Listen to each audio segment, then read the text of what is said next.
No, that wasn't a clickbait thumbnail. On this trip, Frontier made passengers cry. I was there. I saw it.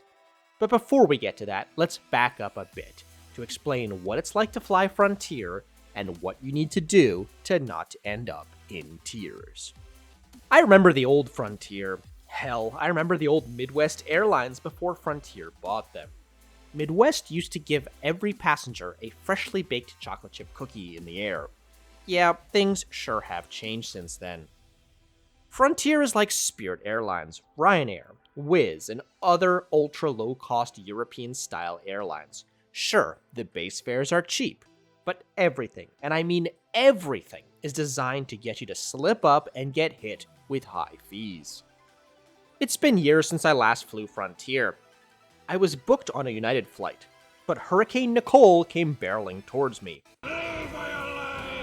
So I booked a last-minute 6 a.m. flight at a Dodge on Frontier, which still had seats available. The final frontier.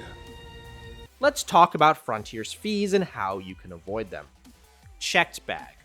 Most airlines allow £50, but Frontier only allows £40. It's almost as if the change were designed to trip people up. Be sure and pay for it ahead of time, as it costs much more at the airport. You also self-tag the bag. Then there's the carry-on and personal item. Frontier's definitions are different from what you think they are. Just look at these sizers. My standard backpack I normally consider to be a personal item, but it would only just fit in the carry-on size on Frontier, which costs significantly more. And again, pay ahead of time.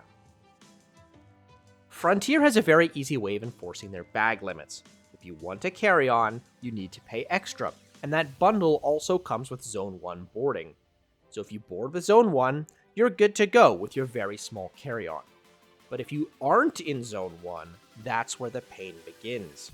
While one agent boards, another strictly enforces the personal item sizer.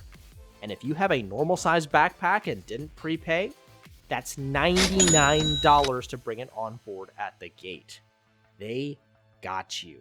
And that's what led to tears. Many passengers, clearly unfamiliar with Frontier's policies, got caught. They begged, they pleaded, but to no avail. I didn't film it out of respect for them, but it did happen. I had paid $33 to select my window seat and $51 to check my bag. That's quite the fees on top of this $173 ticket. Fortunately, this time it wasn't my money. Also, since I took this flight, Frontier has gotten rid of their phone line. Now the only way to contact them is by email, chat, Twitter, or WhatsApp, so I sure hope you don't run into any issues. I arrived at Orlando Airport at about 4:30 a.m. and checked my bag. The security lines, even with pre-check, were horrific, but fortunately Clear bailed me out yet again. The Frontier gates were in the concourse with gates 1 through 29, and I took the train over.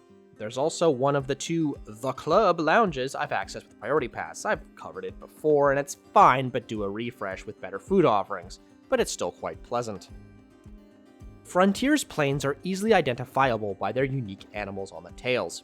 Today I was flying on Otto the Owl, a 7-year-old Airbus A321. The seats are fixed and similar to those on Spirit. Many have very small trays, while the more premium ones in the exit rows and in the front have larger ones. They do not recline, but the actual legroom is not terrible given how it's designed.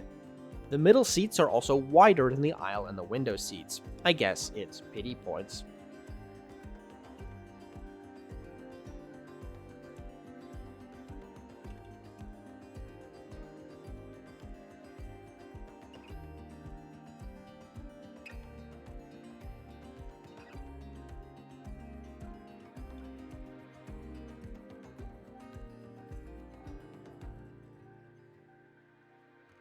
Flying time to Chicago was 2 hours and 24 minutes, and we were warned about some bumps. We were fleeing a hurricane after all.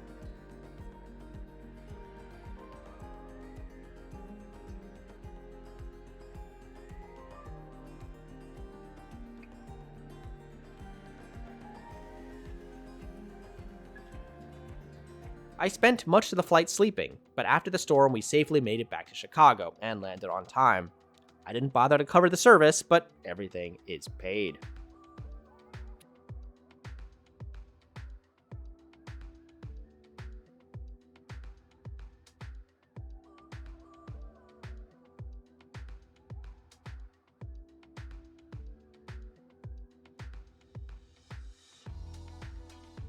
Frontier uses Terminal 5 like Southwest and Delta, and it was a bit of a hassle to get my checked suitcase. The domestic baggage area is very much an active construction zone, and the belt was tucked away in a remote corner that took an eternity to find.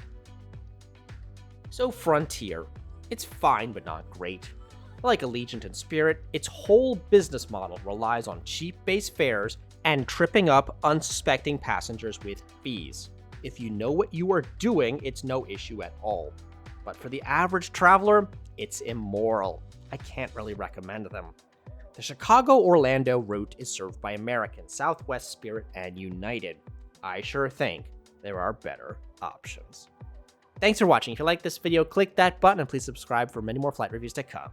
I'll see you next time for Delta's A321, which is also now at Terminal 5.